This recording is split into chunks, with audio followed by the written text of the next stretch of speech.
you have any updates on Justin McInerney? He'll be in a brace for a couple of weeks, so and then we'll see how he goes from there. PCLs can be a bit unpredictable, so we're not sure what that means.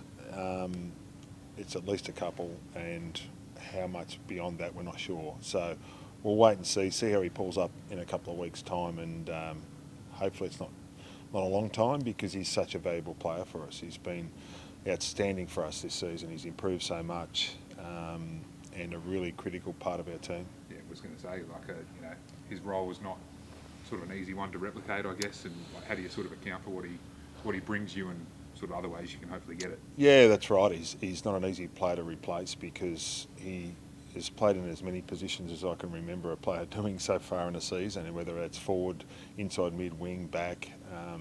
He's covered as many different roles as you could imagine, and been really flexible and done it with a great attitude.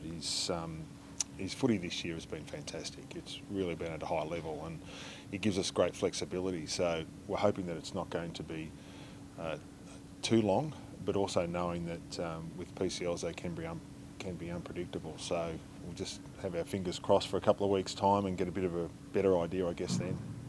Just to clarify the timelines, you got the scan on the Sunday, and then the diagnosis for Justin was given after then?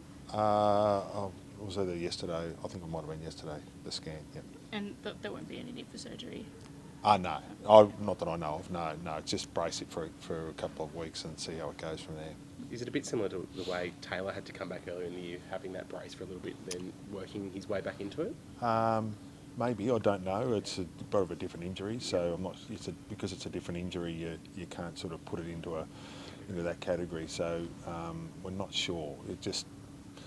What I am certain about is that I'm hoping he comes back and gives us a good bit of footy at the back end of the year, because of how important he is to us. Two guys who returned on the weekend, both Cal and Luke. How have they pulled up after their first bit of senior footy for the year? Yeah, Luke's pulled up really well. He was in here running yesterday and pulled up really well.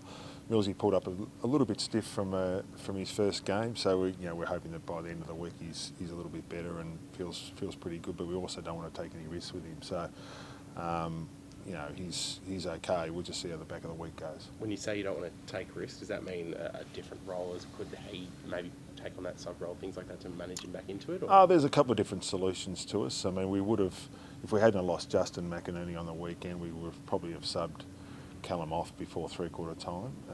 Because we lost Justin earlier in the game, we didn't have that flexibility, so we put him forward, as you would have seen in the last quarter. So, we're mindful of making sure that we want him fit and firing, consistent for the rest of the year, and what that looks like will involve training, but also involve playing, and we'll see how the coming weeks progress that way.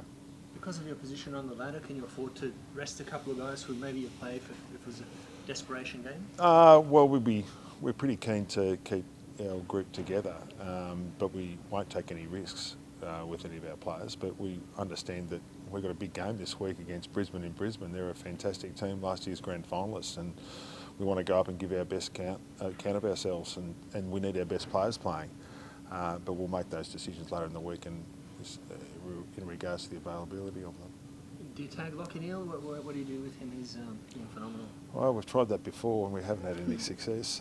He played a game out here against us and did really well. We tried to shut him down. I think we had about 3 different players going to him and didn't really work. So that's not to say it wouldn't work again, but we'll have to take everything into account. I mean, they've got some great players, and he's having for what he's done in his football career, he's almost having a season again like that. So he's a very good player. Clearly, the way he's playing, he's going to find the footy no matter what you do. It's just a matter of what it looks like, what the rest of our team looks like this week as well, how the rest of the midfield group sort of work together. And does Isaac Heaney, does he come back with a point to prove, do you think?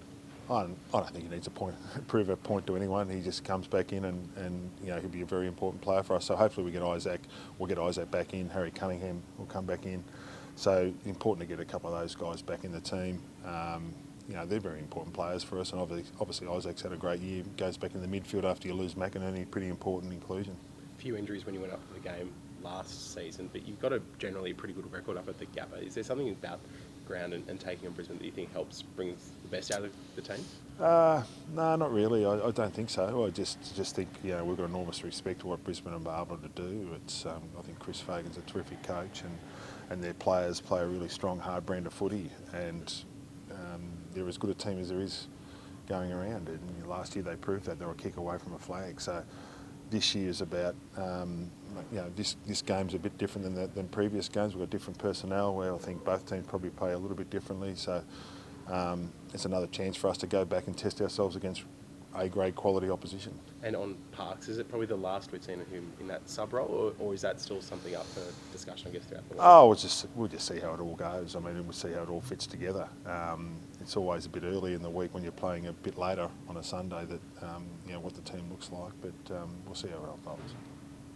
There's a story today with Dean Cox not going back to WA. They seem to want him pretty badly. Is there a succession plan in place here for him? Is that a true fact?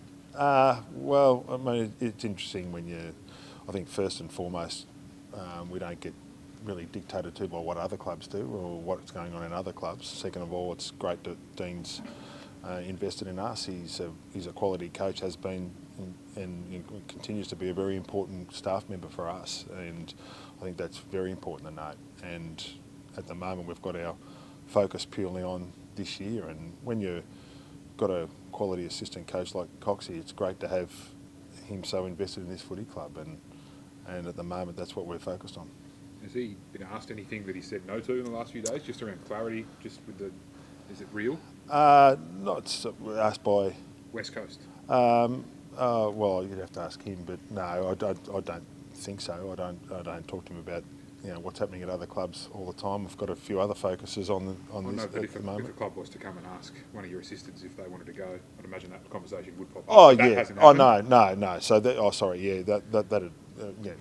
would happen. But no, he's been focused on us, and I'm sure if those conversations happen at some stage, he'd come and talk to us. But he's completely focused on us. We're more than comfortable where it sits, and we're fortunate. At this footy club, I've been fortunate to have such great assistant coaches over the years, and he's another really good one, and so he's doing a great job. In terms of your own, I guess, coaching career looking forward, how much are you enjoying this year? I know you talk about really focusing on this year ahead. Have you found like a renewed sense of joy or enjoyment this year on the back of some of these results that you're having? Yeah, it's not so much. I mean, our results have been strong so far, which has been really pleasing from anyone's point of view, certainly the coach's point of view. But I've always been about making sure that we build a strong, sustainable footy club here, and that's on and off the field. It's very important that we build a competitive team that stays around the mark for as long as we can. I'm completely focused on that, but I'm also focused on us as a footy club getting bigger and better all the time. And I really enjoy the relationship I've got with Tom Harley and Andrew Pridham, and beyond our football department, which is about sort of making sure that we have a really strong footy club. And I've been fortunate enough to play a small role in that over the journey. So I think from that perspective, I'm really mindful and comfortable and enjoy working with these players at the moment. We've got a great young group. They're enthused. They're terrific to work with, and we've been putting this team together for a few years. And who knows what the rest of the year brings, and this week's another good test for us. I sort of keep getting back to this year and this week, and we've still got some improvement to do. We're going to have to play a bit better, and we've been up and down over the last few weeks, and we play Brisbane, who will test us in all facets this week. Charlie Cameron got a three-game suspension. Did you think that was fair enough? Or I know they're appealing it, but I think there's a couple with whether it's Charlie or Bedford. I think the questions will get asked about what's the game requests the players to do in certain situations. So I think that's something that sort of will be good to sit down as a coaching group. I'm talking about AFL coaches, all 18 coaches, at some point at the end of the year, and talk about what we're expecting our players to do, what's the game expecting them to do, and how that marries up, and just go through the scenarios and see how it all works. Because I think that the longer the year goes, the more things we're asking our players to do, and we've got to be clear: are they actually able to do those in every situation? And I think that's becoming a little bit tougher to see. There's been sort of changes around tackling in terms of protecting the head. How Yeah. have you found, I guess, coaching the differences there? Yeah, look, we understand that the protections around the head is absolutely critical for the game, but that doesn't mean that in every single scenario that there has to be an apportionment of blame, and someone needs to be held accountable. It's just the game that some things, different situations are going to occur in those games, and trying to find someone to blame for that is not always the right way to go.